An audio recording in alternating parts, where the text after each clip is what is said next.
اللہ وحدہ لا شریک کی ذات پاک کے لیے اور تمام تر درود و سلام حضرت محمد مصطفیٰ احمد مجتبیٰ صلی اللہ علیہ وآلہ وسلم کی ذات بابرکات کے لیے۔ پہلی بات تو یہ ہے کہ یہ بہت بڑی ادب والی محفل ہے۔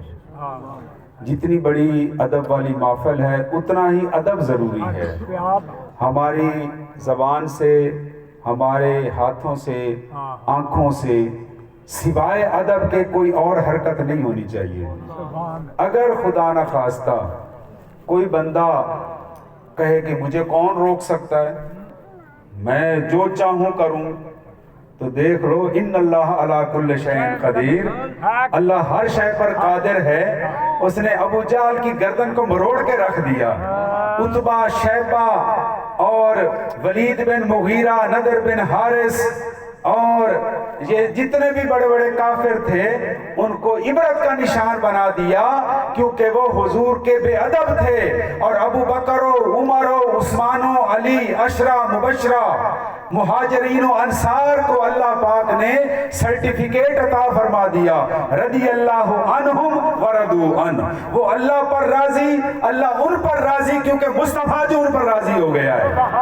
لہٰذا جتنی دیر بھی یہاں بیٹھیں ادب اور احترام کا لحاظ رکھیں اور دو زانو ہو کر کوشش کریں۔ اگر پیر اتنے تکلیف نہیں برداشت کر سکتے تو کم از کم یہ اس طرح بیٹھیں جیسے حاجی صاحب بیٹھتے ہیں۔ ادب بہت ضروری ہے اور وقت بھی میرے لیے مختصر ہے، یہ ہمارے مہربان ہیں، میں انکار نہیں کر سکا، لیکن تھوڑا سا وقت ہے، کوشش کروں گا کہ آپ کے سامنے محبت کی باتیں بیان کروں۔ قرآن کریم کی جو آیت کریمہ کا ایک حصہ تلاوت کیا ہے، اس میں پروردگار عالم نے کیا فرمایا؟ فَوَلِّ وَجْهَكَ شَطْرَ الْمَسْجِدِ الْحَرَامِ، پس اے محبوب آپ اپنا چہرہ مسجد حرام کی طرف موڑ لیں۔ اس کا تھوڑا سا پس منظر سنیے۔ مکہ شریف میں جب حضور تھے تو کعبہ شریف کی طرف منہ کر کے نمازیں پڑھتے رہے۔ جب حضور ہجرت کر کے مدینہ شریف تشریف لے گئے تو اللہ نے حکم دیا ہے میرے محبوب کعبے کو تو نے اپنی سجدوں سے سجا لیا، اب بیت المقدس بھی تیرا منتظر ہے، مسجد اقصی بھی وہ بھی منتظر ہے، اب اس کی طرف منہ کر کے نماز پڑھایا کریں۔ تو حضور علیہ السلام نے 16 مہینے بیت المقدس کی طرف منہ کر کے نماز پڑھائی۔ اب دل میں حضور کے یہ پیاس رہی، تڑپ رہی، طلب رہی کہ کعبہ شریف میرے دادے حضرت ابراہیم کا بھی قبلہ ہے، اول القبلتین ہے، تو کبھی اللہ کرم فرما دے دوبارہ اجازت ہو جائے تو کیوں نہ کعبہ شریف کی طرف منہ کر کے نماز پڑھنے کی اجازت مل جائے۔ پروردگار عالم اپنے محبوب کے دل کے ارادوں سے بھی واقف ہے، ساری کائنات کے ارادوں سے وہ واقف ہے اور اپنے محبوب پر تو ہر وقت اپنی نظر رحمت رکھتا ہے۔ جب حضور کے دل میں خیال آیا تو پروردگار عالم کی رحمت کو بھی جوش آ گیا۔ ظہر کی نماز بنی سلمہ کا قبیلہ سرکار علیہ السلام کعبہ بیت المقدس کی طرف منہ کر کے نماز پڑھا رہے ہیں، توجہ ہے؟ 2 رکعتیں حضور نے نماز کی پڑھا لی۔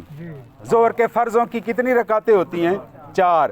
2 رکعتیں حضور نے بیت المقدس کی طرف منہ کر کے پڑھا لی۔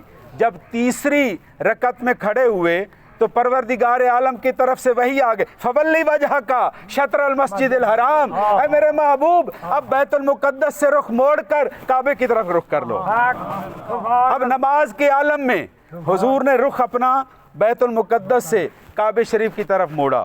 اب میں آپ سے مسئلہ پوچھتا ہوں، نماز میں اگر یہ شرط ہے سینہ آپ کا کعبہ شریف کی طرف ہونا چاہیے، اگر سینہ یوں پھر گیا تو آپ کی نماز ٹوٹ گئی، سینہ رہے تو نماز باقی ہے۔ سرکار کا سینہ بھی پھرا، چہرہ انور بھی پھرا اور پیچھے ابو بکر بھی پھر گئے، عمر فاروق نے بھی چہرہ پھیر لیا، عثمان غنی، مولا علی، حضرت عبد الرحمن ابن عوف، حضرت سعید بن زید، یہ تمام عشرہ مبشرہ تمام صحابہ نے اپنے چہرے پھیر لیے۔ باقی 2 رکعتیں کعبہ شریف کی طرف منہ کر کے نماز پڑھی۔ نماز پڑھنے کے بعد، سلام پھیرنے کے بعد یہ حدیث پاک کے یہ الفاظ ہیں. کسی صحابی نے حضور سے یہ نہیں پوچھا حضور نماز میں آپ نے اپنا رخ انور پھیر لیا کیا نماز رہی یا ٹوٹ گئی؟ تو یہ کسی نے جرأت نہیں کی کیونکہ سب ایک کو پتا تھا جس طرح حضور کا رخ ہو گیا نماز بھی ادھر ہی ہو جائے گی. جس طرف حضور نے فرما دیا جو سرکار نے فرما دیا وہی اسلام ہے، جس سے روک دیا وہی اسلام ہے. اگر اس وقت کئی لوگ مرتد بھی ہو گئے، کئیوں نے اعتراض بھی کیا کہ یہ کیا بات ہے، نماز میں حضور نے اپنا چہرہ پھیر لیا اور نماز لوٹائی بھی نہیں، نماز جاری رکھی ہے، نماز ہو گئی ہے، تو اللہ پاک نے تقسیم فرما دی جو میرے محبوب کے اس فیصلے پر اعتراض کرے گا میں اس کا اسلام قبول نہیں کروں گا. حالانکہ نماز اللہ کی ہے لیکن اللہ نے اس کا اسلام قبول نہیں کیا، اس کا ایمان قبول نہیں کیا. ایمان اور اسلام اور کلمہ فقط انہی کا قبول ہے جو حضور کے مقتدی ہیں، جو حضور کے پیچھے چلنے والے ہیں، جو حضور کے پیروکار ہیں. تو حضرات محترم اللہ تبارک و تعالی نے یہ ہمیں سبق دے دیا کہ حضور کا کہنا ہی اسلام ہے. اور نبی پاک علیہ الصلوۃ والسلام دنیا میں جلوہ گر ہوئے، ہم میلاد شریف کی محافل منا رہے ہیں. اس سے ہمارا سب سے پہلا ہمارا فائدہ کیا ہو رہا ہے؟ میلاد منانے سے ہمارا سب سے بڑا فائدہ کیا ہو رہا ہے کہ ہمارا، توجہ رکھیے گا، ہمارا عقیدہ توحید پکا ہو رہا ہے. عقیدہ توحید کیا ہے؟ کہ اللہ وحدہ لا شریک ہے، اس کے سوا کوئی عبادت کے لائق نہیں ہے.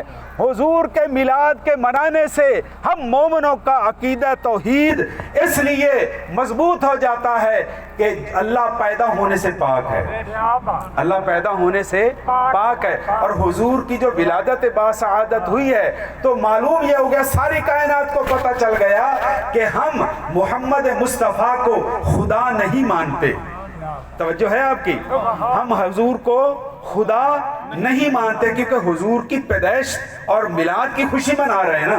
تو اس سے معلوم یہ ہو گیا کہ ہم حضور کو خدا نہیں مانتے، لیکن اسی جملے میں ہم یہ بھی اعلان کرتے ہیں کہ ہم اسے خدا تو نہیں مانتے پر خدا سے جدا بھی نہیں مانتے.